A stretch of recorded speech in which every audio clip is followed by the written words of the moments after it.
সুপ্রিয় দর্শক, আসসালামু আলাইকুম। আজকে আমি স্যুপ রেসিপি নিয়ে হাজির হলাম আমার রান্নাঘরে। আর একজন অসুস্থ রোগীর জন্য কিভাবে স্যুপ তৈরি করলে হেলদি এবং সুস্বাদু হবে সেটাই আজকে দেখিয়ে দিব। সো চলুন দেখে নেওয়া যাক আমার আজকের রেসিপি। প্রথমে আমি নিয়েছি এখানে গাজর। আর গাজরটা ভালো করে ধুয়ে তারপর কিন্তু মাঝখান দিয়ে লম্বা করে কেটে নিয়ে স্লাইস করে নিব। আর নিয়েছি হাফ পেঁপে। পেঁপেটা যতটুকু এখানে নিয়েছি ঠিক ততটুকুই কিন্তু এই গাজরের সাথে ব্যবহার করব। পেঁপেগুলো কিন্তু স্লাইস করে নিতে হবে। আমি আগে পেঁপেটা ছিলে তারপর ভালো করে ধুয়ে নেব, তারপর স্লাইস করে নেব। আর নিয়েছি চিকেন পিস। এই স্যুপে আমি বোনলেস চিকেন ইউজ করব, সো হাড়টা আলাদা করে রেখে দেবো। আর চিকেনটা একটু ছোট ছোট পিস করে কেটে নেব। আর এখানে নিয়েছি যেগুলো আমাদের ফেলে দেওয়া অংশ, এই অংশগুলো কিন্তু আমাদের ঘরে তেমন কাজে লাগে না। এগুলোকে আমি এখন স্টক বানিয়ে নিব হাড়গুলো দিয়ে।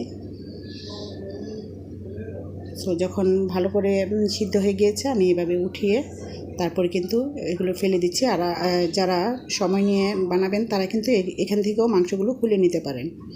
সো এখন আমি দিয়ে দিচ্ছি পেঁপে স্লাইস করে কেটে রেখেছিলাম, গাজরও স্লাইস করে কেটে রেখেছিলাম।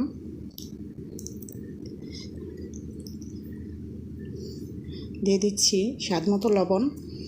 ভেজিটেবলগুলো যখন হাফ সিদ্ধ হয়ে গেছে তখন দিয়ে দিচ্ছি এখানে শসা কিউব করে কেটে রাখা। আর দিয়ে দিলাম এখানে চিকেনগুলো আমি সামান্য তেল দিয়ে ভেজে নিয়েছিলাম। এবার একটু নেড়ে চেড়ে সিদ্ধ করে নেব। আর চেষ্টা করবেন যেন ভেজিটেবলটা অতটাও সিদ্ধ না হয়। আর আমি এখানে এই যে মশলাটা ইউজ করেছি, ইচ্ছে করলে এটা স্কিপ করে নিতে পারেন। আর আমি দিয়ে দিলাম এখানে কাঁচামরিচ।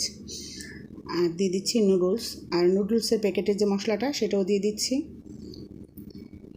আমি কিন্তু এটা ডেঙ্গু রোগীর জন্য তৈরি করছি। আপনারা ইচ্ছা করলে যে কোনো রোগীর জন্য এরকম হেলদি স্যুপটা বানিয়ে নিতে পারেন বাসায়। নিয়ে নিচ্ছি 2টা ডিম। আর ডিমগুলো একটু ফেটিয়ে নিয়ে তারপর দিয়ে দিব। ডিমগুলো খুবই আস্তে আস্তে ছেড়ে দিব, তাহলে লেয়ারে লেয়ারে খুব সুন্দর হবে, দেখতে ভালো লাগবে আর খেতেও ভালো লাগবে। তো এখন খুব হালকা করে নেড়ে দিচ্ছি।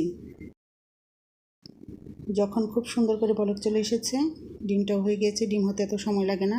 তো আমি এখানে দিয়ে দিচ্ছি ধনেপাতা। ধনেপাতাটা ইচ্ছে করলে যারা পছন্দ করে না স্কিপ করে নেবেন। রোগীর জন্য বানালে চেষ্টা করবেন দেওয়ার জন্য, কারণ ধনেপাতাটা কিন্তু খুবই পুষ্টিকর। আর এখানে দিয়ে দিচ্ছি কর্নফ্লাওয়ার গুলিয়ে। যেহেতু রোগীর জন্য বানাচ্ছি তাই কর্নফ্লাওয়ার অল্প ব্যবহার করেছি। আর যারা বাসায় করবেন আর একটু বেশি দিতে পারেন, সমস্যা নাই। আর আমি এখানে ফ্লেভারের জন্য লেবু পাতা দিয়ে দিলাম। এটা ইচ্ছে করলে স্কিপ করতে পারেন, আর বাসায় অ্যাভেলেবেল থাকলে দিবেন আর না থাকলে নাই। সো ভিউয়ার্স, হয়ে গেল আমার খুব সুন্দর হেলদি একটি স্যুপ। আর হেলদি এই ভেজিটেবল স্যুপটা কিন্তু বাসায় আপনার রুগীকে খাওয়ালে রুগী খুব দ্রুত সুস্থ হয়ে যাবে।